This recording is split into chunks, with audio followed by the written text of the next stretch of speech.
The evening crowd had filed out of the Fairmont Concert Hall, leaving behind the usual aftermath of concert programs on the floor and forgotten scarves draped over seatbacks.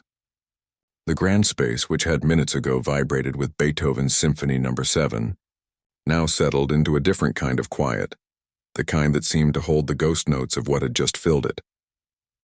Elena Vasquez moved quietly through the empty rows, her cleaning cart rolling softly behind her. At 42, she had the kind of face that carried warmth in its laugh lines and wisdom in its tired eyes. 3 years of cleaning the Fairmont had taught her exactly how to navigate between the red velvet seats with minimal noise. She had a system. Start from the back right corner, work her way down each row, and finish at the front left, closest to the stage. Tonight, like most nights, she had volunteered to clean near the stage area. Her co-workers preferred the balcony or entrance hall. Less ground to cover, they said. But Elena always chose the main floor. None of them knew why, and she never offered an explanation. "You heading home soon, Elena?" called Thomas, her supervisor, from the doorway. He jangled his keys, already wearing his jacket. "Just finishing up," she replied with a smile. "You go ahead. I'll lock up."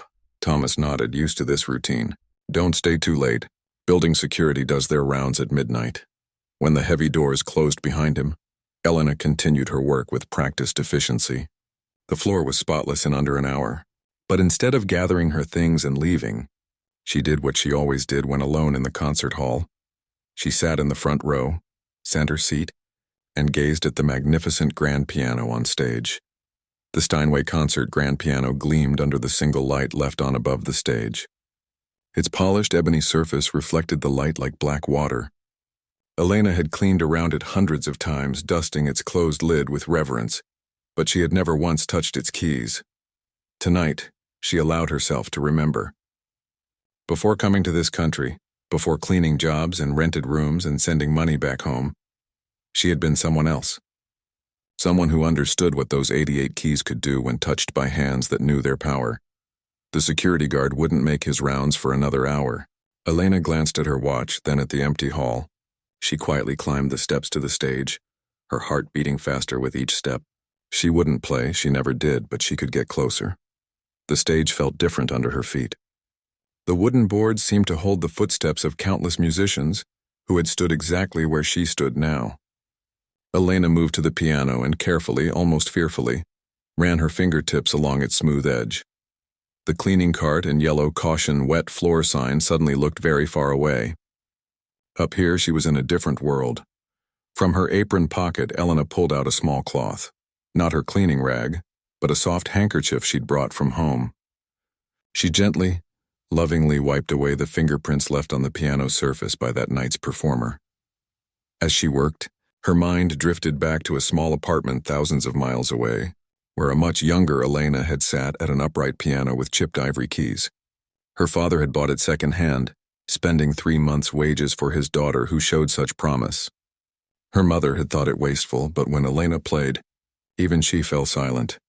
"You clean that piano like you know it," a voice said, startling her from her memories. Elena spun around to find a young man standing in the wings. She recognized him as one of the assistant conductors who had been working with the orchestra all week. "I'm sorry," she said quickly, backing away. "I finished cleaning and was just—" "No, please," he said, holding up his hands. "You weren't doing anything wrong. I just noticed how careful you were being." He stepped onto the stage and approached the piano. "I'm Raj. I forgot my score and came back for it." He held up a leather folder as proof. Elena nodded, still embarrassed at being caught. "I should finish up. Do you play?" Raj asked, gesturing to the piano. She paused, the question hanging in the air between them. 3 years of cleaning this hall, of watching others play, of remembering her own hands on keys. 3 years of silence. "I used to," she finally said. "A long time ago," Raj smiled. "Music isn't something you forget. It's like riding a bicycle." Elena almost laughed. "This isn't just any bicycle. This is a Steinway concert grand. Professional pianists wait their whole lives to play on something like this. And yet they all started somewhere," Raj said. "Usually on much worse instruments." He studied her face. "You talk like someone who knows music." Elena shrugged, uncomfortable with the conversation, but also strangely unwilling to end it. "I studied back in my country. But that was another life. What made you stop?" The question was simple but hit like a physical blow. Images flashed through her mind. The political upheaval, her father's arrest, the desperate scramble to leave, the impossible choice between bringing clothes or sheet music when packing that single allowed suitcase. Life, she finally said. Life made me stop. Raj nodded as if he understood, though Elena knew he couldn't possibly. The orchestra is done for tonight, but they'll be back tomorrow for rehearsal at 10. If you ever wanted to play again, I could arrange for you to use the practice room downstairs. It has an upright not as nice as this one, but still good. Elena stared at him, unable to find words. Why would he offer such a thing to a cleaning lady? As if reading her mind, he added, music belongs to everyone who loves it, not just those who can afford lessons or fancy concert tickets. Thank you, Elena said softly, but I haven't played in many years. My hands have forgotten. Raj smiled again. I don't believe that for a second, but I won't push. He placed a business card on top of the piano. If you change your mind. After he left, Elena stood frozen beside the piano. Her fingers tingled with a phantom sensation, muscle memory from thousands of hours of practice. She looked at her hands, rougher now, with calluses from work instead of playing.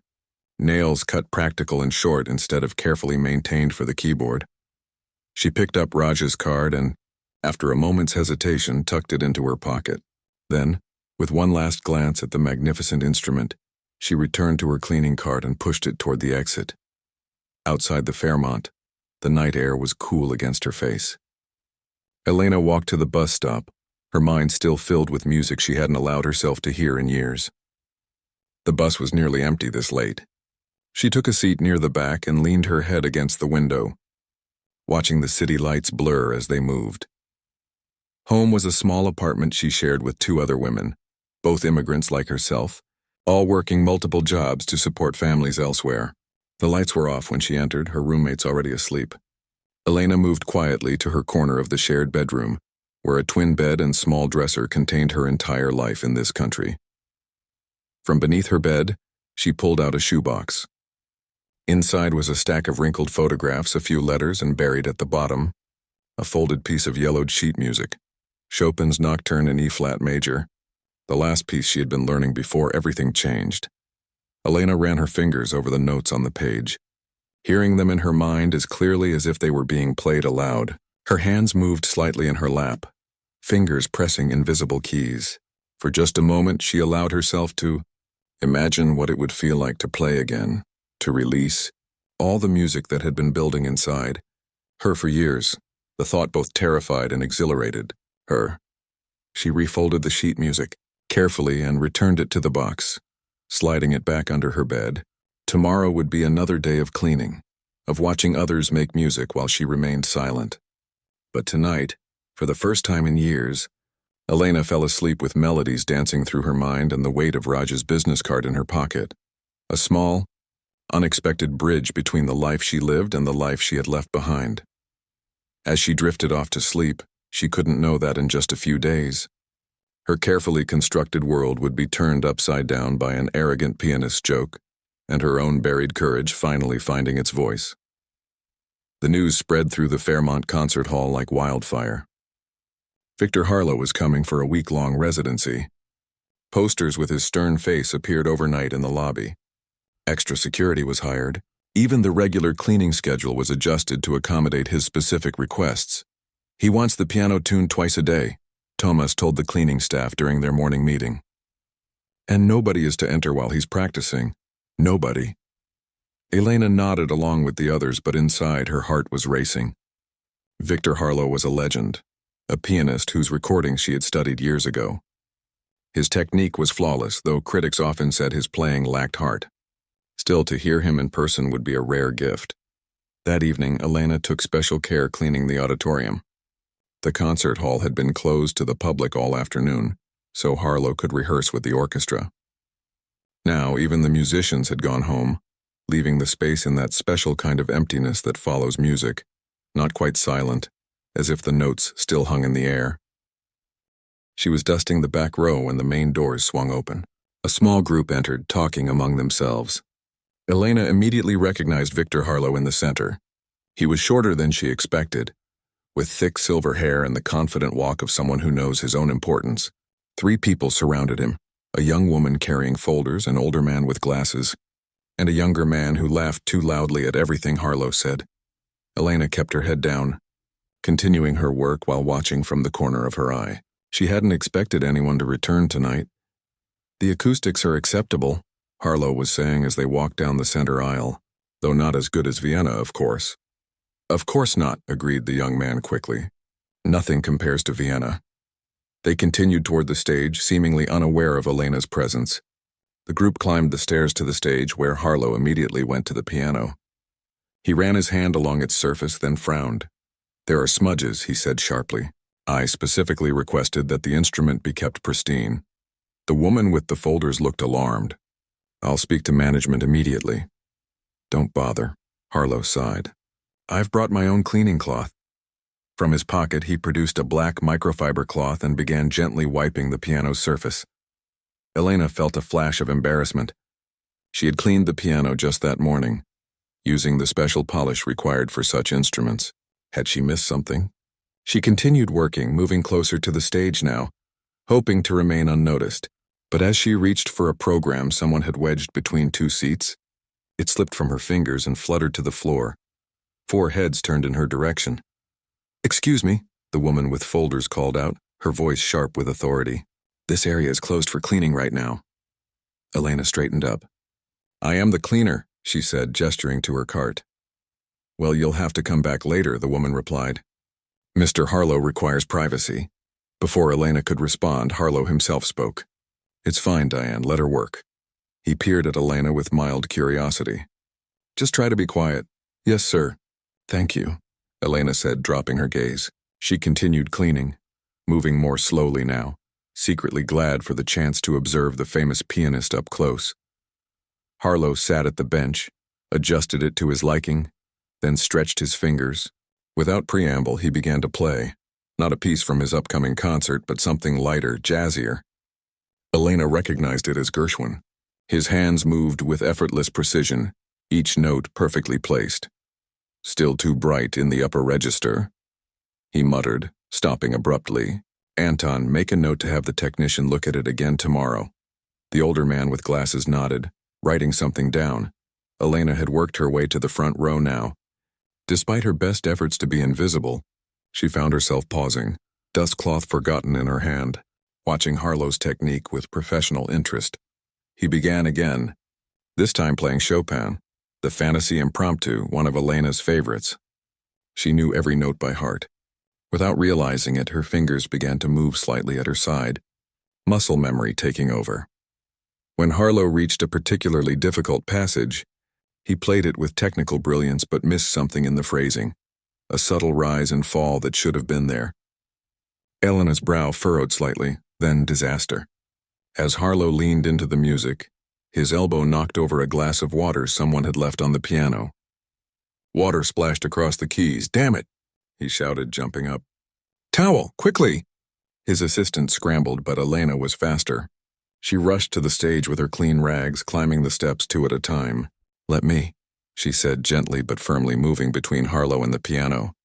With practiced movements, she carefully blotted the water, making sure none dripped between the keys.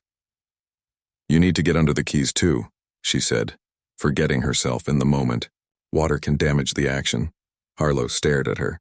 "I know that," he said coldly. But he stepped back, allowing her to work.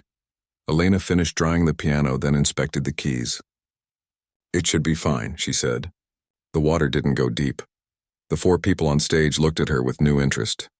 "You seem to know something about pianos," Harlow said, his tone somewhere between surprised and suspicious. Elena felt her cheeks grow warm. "I've cleaned many instruments," she said, backing away. "You learn what to do." Harlow replied, clearly unconvinced. He sat back down at the bench and tested the keys where the water had spilled. Apparently satisfied, he began to play again. This time, Elena couldn't help herself. As Harlow played the same Chopin piece, she watched his hands intently. When he again rushed through the middle section, missing the emotional nuance, Elena sighed softly. Unfortunately, she sighed during a brief rest in the music. Harlow stopped playing and turned. "Do you have a problem with my interpretation?" he asked, his voice dangerously soft. "No, sir. I'm sorry. Elena said quickly, horrified to have been caught. No, please, Harlow insisted with exaggerated politeness. If our cleaning staff has opinions on Chopin, I'm all ears. The young man laughed nervously. Victor, perhaps we should take a break. But Harlow was focused on Elena now, a cold smile on his face. You've been watching me all evening. Do you play? Or are you just a critic? Elena shook her head, wishing she could disappear. I should get back to work. I don't think so, Harlow said. He patted the bench beside him. Come, share your expertise. Show us how this passage should be played. His three companions looked uncomfortable, but no one contradicted him. Mr. Harlow, please, Elena said quietly. I'm just here to clean. And yet you clearly have opinions on my playing, Harlow pressed, his smile not reaching his eyes. I insist. One cleaning professional to another musical professional. Show me what I'm missing. Elena stood frozen, aware that this had gone beyond a joke. Harlow was deliberately humiliating her. Victor, the older man finally intervened. This isn't necessary. I disagree, Anton, Harlow replied, not taking his eyes off Elena. I think it's extremely necessary. Our friend here has been judging my playing all evening. I simply want to see if her hands can match her critical thinking. He stood and gestured grandly to the now empty bench. Please, dazzle us. Elena looked at the piano, then at the door, calculating how quickly she could gather her things and leave. But something else was happening inside her, a slow burn of anger mixing with a long-buried desire. What's the matter? Harlow taunted softly. Suddenly shy. 3 years of silence. 3 years of watching others play while she cleaned around them. 3 years of pretending she wasn't who she was. The young woman with the folders gave Elena a sympathetic look. You don't have to do this, she said quietly. But Elena was no longer listening. Something had shifted inside her. She carefully placed her cleaning rag on her cart, then wiped her hands on her apron. Without a word, she walked to the piano. Harlow's eyebrows rose in surprise.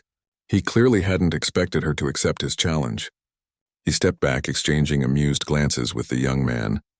Elena sat down at the bench, adjusting it slightly. The keys before her gleamed white and black, both familiar and intimidating. She placed her hands in her lap for a moment, gathering herself. Well, Harlow prompted, impatience creeping into his voice. Elena took a deep breath, placed her hands on the keys and closed her eyes. The next few moments would change everything. For 3 long seconds, Elena sat motionless at the piano, her hands hovering above the keys. The grand Steinway waited beneath her fingers, its potential energy almost palpable in the silent hall. Behind her, she could feel Harlow's impatient presence, his expectation of failure hovering like a storm cloud. Time seemed to slow down. Elena could hear her own heartbeat, steady and strong despite her nerves. She had not touched a piano in 3 years, 2 months and 17 days. Not since she had sold her mother's gold necklace to pay for 1 hour on a practice room piano before leaving her country for good. She took a deep breath and began. The opening G minor chord of Chopin's Ballad No. 1 filled the concert hall, resonant and perfectly balanced. Elena played the gentle, questioning introduction with a delicate touch that made each note shimmer in the air. Behind her, someone gasped softly. The piece began its story, tentative at first, like a question being asked, then building with gathering confidence. Elena's fingers remembered everything her mind had tried to forget. They moved across the keys with the certainty of coming home after a long absence. When she reached the main theme, that achingly beautiful melody in E-flat major, she leaned into it, giving it the warmth and breath that Harlow's playing had lacked. The music rose and fell like waves on an unseen ocean. Elena forgot where she was. She forgot the cleaning cart waiting in the aisle, forgot the startled faces watching her. The years of silence fell away. There was only this moment, these notes, this conversation, between her soul and Chopin's that had been interrupted but never truly ended. Then came the technically demanding section, cascading notes, requiring speed and precision that separate casual players from true pianists. Elena's hands flew across the keyboard, her muscle memory intact despite the years away. Each run was crystal clear, each chord precisely weighted. Through half-closed eyes, she could see Harlow's assistant Diane backing up until she bumped against a music stand. The older man, Anton, had removed his glasses and was cleaning them compulsively with his handkerchief. as if he couldn't believe what he was seeing. The young man's smirk had vanished entirely, and Harlow himself stood rigid, his face unreadable, watching Elena's hands as if they were performing some impossible magic trick. As the ballade approached its thunderous coda, Elena surrendered completely to the music. Her body swayed with the rhythmic pulse, her face reflected every emotional turn of the piece. The final section, among the most difficult in piano literature, demanded everything from her. Octave runs, complex harmonies, dynamics ranging from whispers to shouts. Elena delivered it all with the passion of someone who had been silent too long. When she struck the final chord, it rang through the hall like a declaration. Then silence descended, a silence so complete it seemed to have physical weight. Elena's hands dropped to her lap. She kept her eyes closed, not ready to return to reality, not prepared to face whatever came next. For just a moment longer, she wanted to remain in the world she had just created with her playing. The silence stretched out. 5 seconds, 10, 15. Then a single pair of hands began to clap slowly at first. Elena opened her eyes to see Anton, the older man, applauding with tears streaming unchecked down his face. Next, Diane joined in, then the young man whose name Elena didn't know. Only Harlow remained motionless, his expression a complex mixture of shock, disbelief, and something that might have been admiration or anger, perhaps both. "My God," Anton said softly, still clapping. "My God." Elena rose from the bench on shaky legs. The moment had passed and reality came rushing back. She was once again a cleaning lady who had overstepped her bounds. Her cheeks burned with sudden embarrassment. "I'm sorry," she mumbled, turning toward her cart. "I should get back to work." "Wait." It was Harlow who spoke, his voice strangely subdued. "Wait, please." Elena paused, not looking at him. "Where did you study?" he asked. The question hung in the air between them.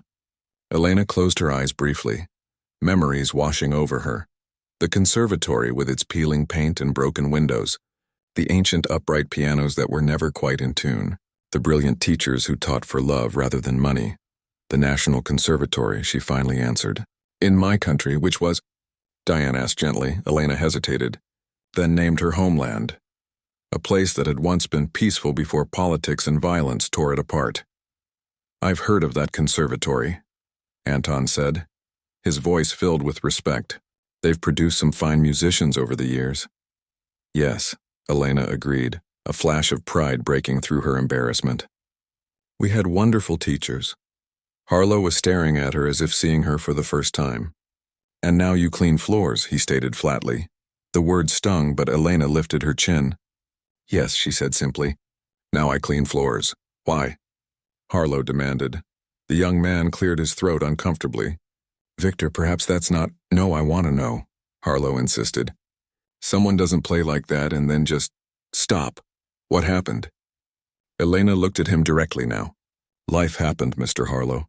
Sometimes we don't get to choose our path." Her words seemed to affect him strangely. He flinched slightly, then nodded as if she had confirmed something he already suspected. "Play something else," he said. It wasn't quite a request, but it wasn't the arrogant demand of before either. Elena hesitated. She had already revealed too much of herself. Yet the feeling of playing again after so long was like drinking water after years of thirst. She glanced at the piano, its magnetic pull almost physical. "Please," Anton added, "if you would." With a small nod, Elena returned to the bench. This time she chose something different, Rachmaninoff's Prelude in G minor. Less technically showy than the Chopin, but emotionally direct, with its bell-like theme and rich harmonies. She played with the same conviction, the same natural musicality. When she finished, no one spoke for several moments. Finally, Harlow broke the silence. "You need a better job," he said bluntly. Elena smiled sadly. "I need a work permit," she corrected him. "And credentials that are recognized in this country. And money for proper clothes and an address in a better neighborhood. And 100 other things I don't have." For once, Harlow seemed at a loss for words. "There might be a way," Diane said slowly, looking at her boss. "Victor, the foundation," Harlow waved her to silence. "Not now." He turned to Elena. "What's your name?"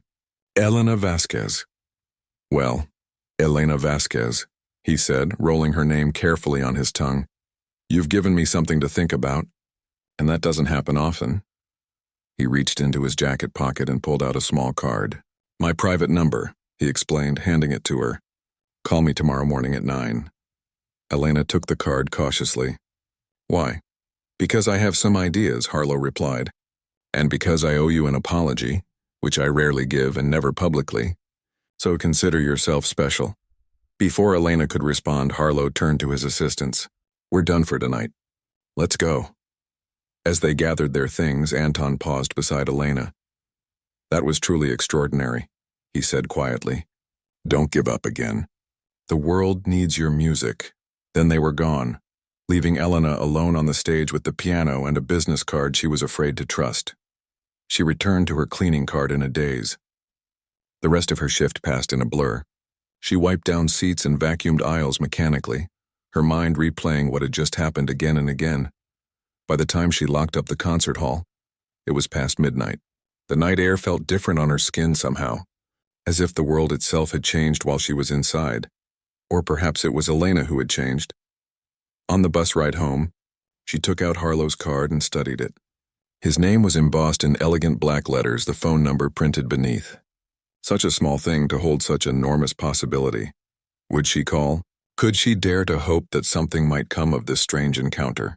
Elena tucked the card carefully into her pocket, next to the one Raj had given her days before. 2 bridges to a world she had thought lost forever. As the bus rattled toward home, she looked out at the city lights and allowed herself, for the first time in years, to imagine a different future, one filled with music instead of silence. Sleep did not come easily to Elena that night.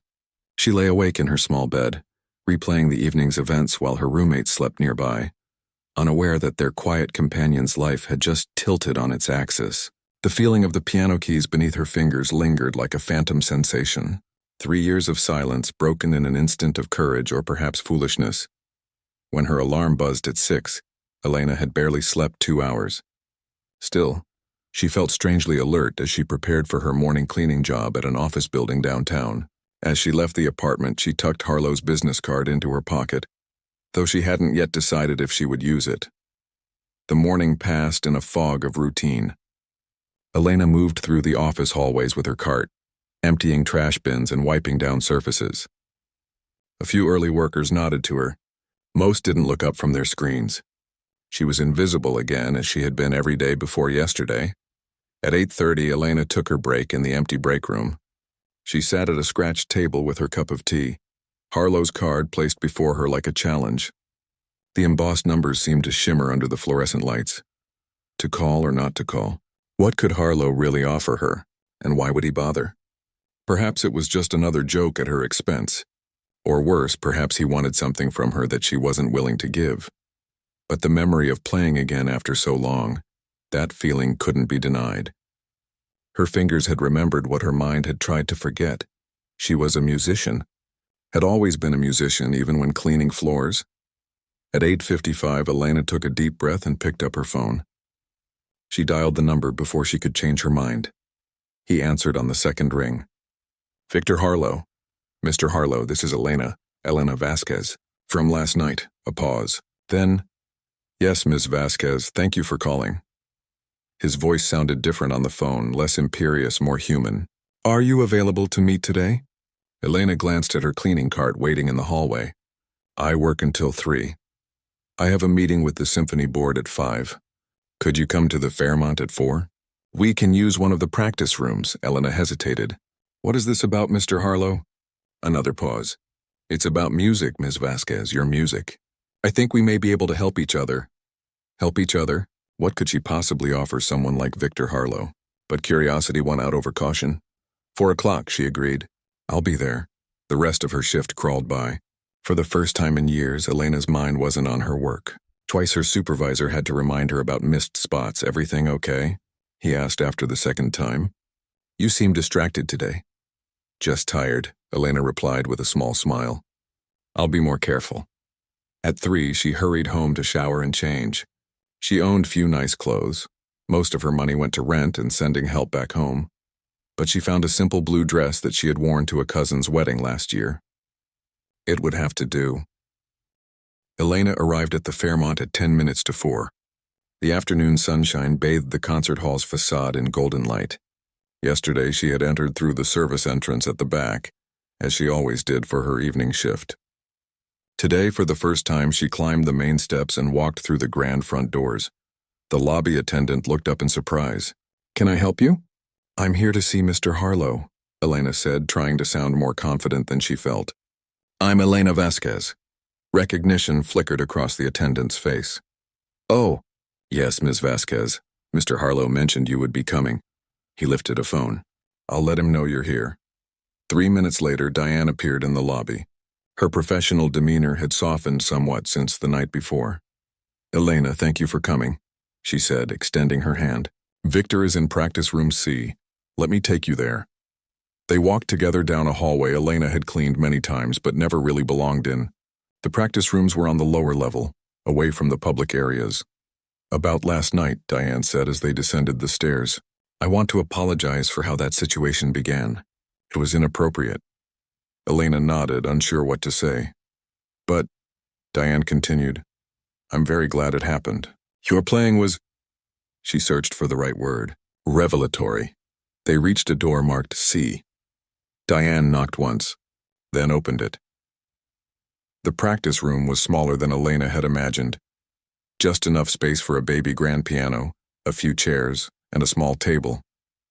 Harlow sat at the piano making notes on a score. He looked up when they entered. "Ms. Vasquez," he said, rising. "Thank you for coming." He gestured to a chair across from his. "Please sit down." Elena sat, her hands folded tightly in her lap.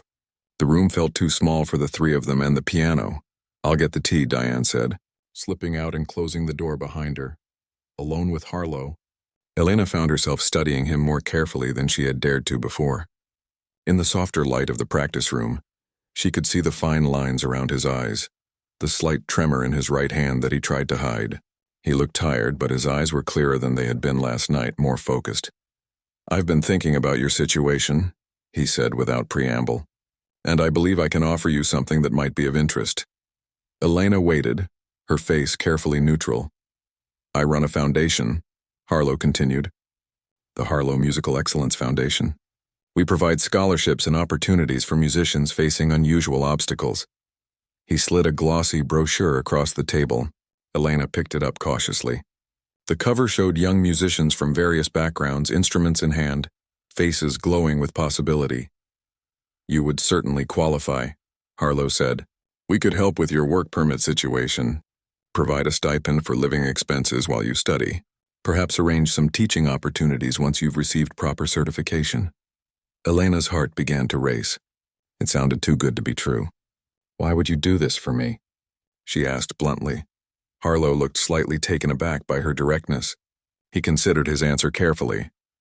"Partly because you have extraordinary talent that deserves to be developed," he said finally, "and partly because—" He hesitated, then continued with what seemed like difficult honesty. "Because I've become something of a caricature in recent years. Technical perfection without soul, the critics say. Not entirely wrong." He tapped his fingers on the table, a pianist's habit. "Your playing reminded me of something I've lost along the way. Maybe teaching someone like you could help me find it again." The door opened before Elena could respond. Diane entered with a tea tray. "There's something else," Harlow said as Diane poured the tea. "Anton recorded part of your performance last night on his phone. With your permission, we'd like to share it with the symphony board this afternoon." Elena nearly choked on her tea. "You recorded me? Why?" "Anton records everything," Harlow said with a dismissive wave. Usually boring administrative details. But this time he caught something special. He slid his phone across the table and pressed play. The video was shaky at first, clearly taken by someone in shock. But the audio was surprisingly clear. Elena's performance of the Rachmaninoff Prelude. The camera had focused on her hands, then panned up to capture her face as she played, lost in the music, expressing with her features what her hands were saying on the keys. When the video ended, the room fell silent. "The board is always looking for human interest stories to generate publicity for the symphony," Diane explained. "A cleaning lady who plays like a concert pianist? They'll love it." Elena felt a flash of anger.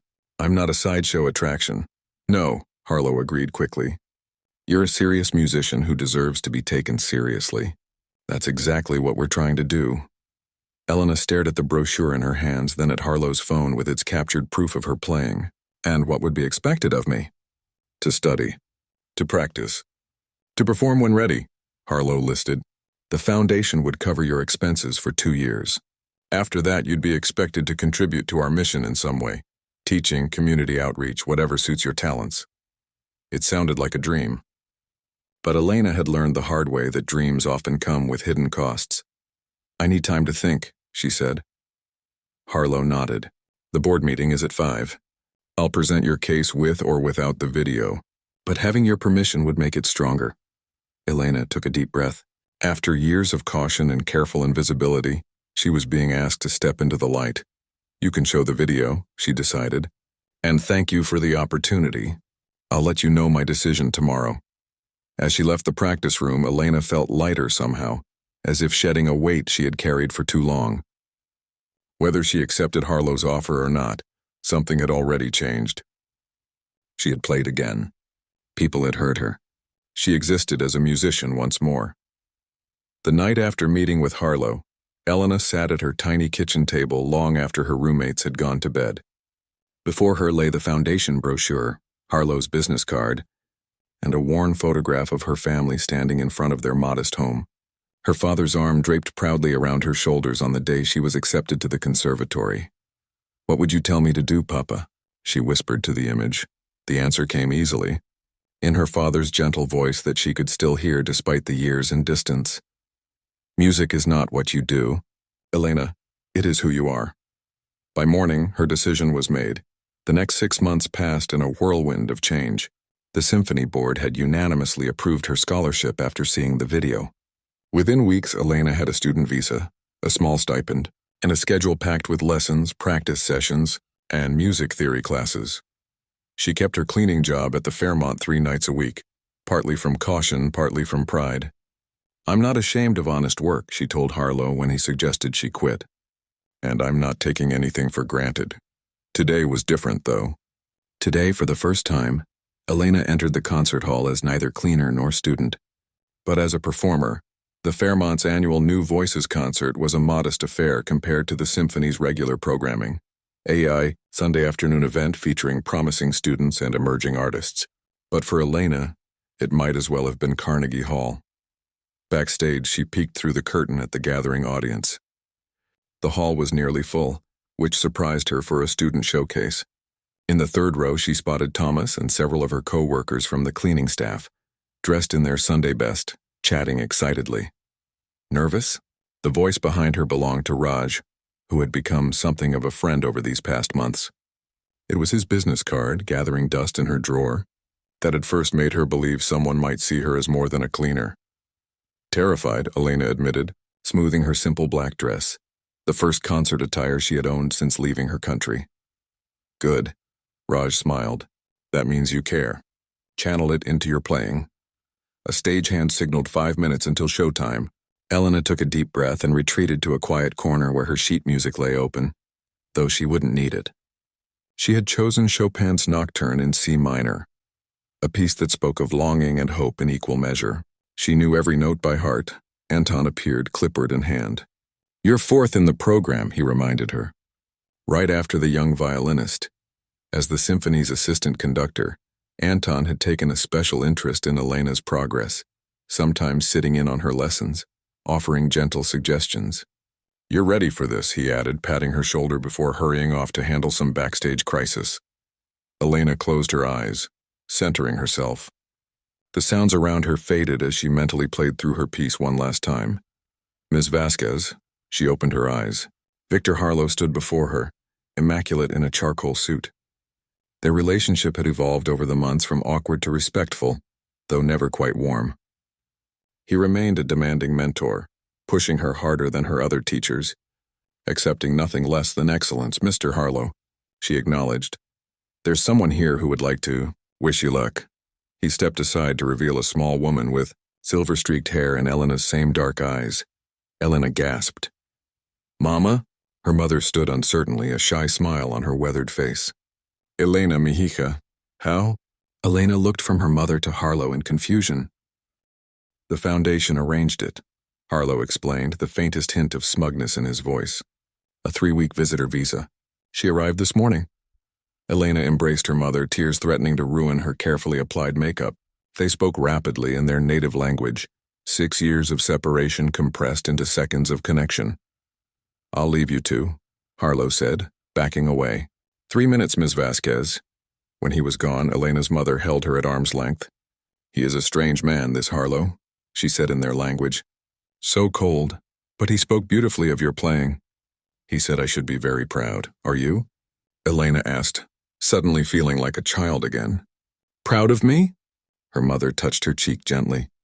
"Every day since you were born, but especially today." The stagehand reappeared, gesturing urgently. It was time. Elena squeezed her mother's hands. "My cleaning friend saved a seat for you in the 3rd row. I will be watching," her mother promised. "Just like your father is watching from heaven." The first 3 performers came and went while Elena waited in the wings, her heart racing. The young violinist took his final bow to enthusiastic applause. Then a voice was announcing her name. Elena walked onto the stage, the spotlight momentarily blinding her. She couldn't see individual faces in the audience, just a sea of expectant shadows. She bowed briefly, then took her place at the piano. For a moment, she was transported back to that night 6 months ago, standing by her cleaning cart, watching Harlow play, never imagining she would soon be sitting where he sat. Life's strange turns had brought her here, through loss and struggle and unexpected kindness. The hall fell silent, waiting. Elena placed her hands on the keys and began. The nocturne opened softly, thoughtfully, like a question being considered. Elena let the melody breathe, giving each note the space it needed to speak.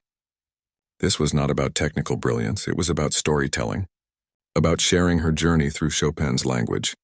As she played, images flashed through her mind, her childhood piano with its chipped keys, her father working extra shifts to pay for lessons, the conservatory with its drafty practice rooms, the chaos that had driven her from her homeland, the years of silence, the night Harlow had mockingly challenged her, and now this moment of rebirth. The piece grew in intensity, then settled into its final peaceful resolution. Elena played the last chord, letting it ring out until it faded to nothing. For a heartbeat, silence held the hall in its grip. Then came the applause, first a few hands, then more joining in, building to a wave that washed over her. Elena rose and bowed, her eyes finding her mother in the 3rd row, tears streaming down her face as she clapped furiously. Next to her mother sat Tomas and the cleaning crew on their feet, cheering. Behind them, scattered throughout the audience, Elena spotted other familiar faces. Diane, the young assistant whose name she now knew was Peter, several of her teachers, even the lobby attendant who had once looked at her with surprise, and in the back row, standing alone, was Harlow. He wasn't applauding wildly like the others. Instead, he offered a single, dignified nod of approval. From him, it meant everything. As Elena took her final bow, she realized something had shifted inside her. The weight of the past, the loss, the struggle, the years of silence hadn't disappeared. It had transformed into something else, the depth that made her playing unique. Every hardship, every moment of her journey was now part of her music. She was Elena Vasquez, cleaner turned pianist with a story that only she could tell through her playing. And this was just the beginning. When she left the stage, her mother was waiting in the wings. They embraced without words, no language adequate for the moment. "What happens next?" her mother finally asked. Elena smiled. "I keep playing," she said simply. "I keep telling my story." Later that evening, after the reception had ended and the concert hall had emptied, Elena found herself alone on the stage once more. She ran her hand along the gleaming surface of the piano, the same instrument that had been her silent companion for 3 years of cleaning shifts, now her partner in a new chapter of life. Tomorrow she would be back to her lessons, her practice schedule, her part-time cleaning job. The road ahead would not be easy. But tonight, just for a moment, Elena sat at the piano in the empty hall and played a simple melody from her childhood, a folk song her father had taught her. Her music filled the space like a promise kept,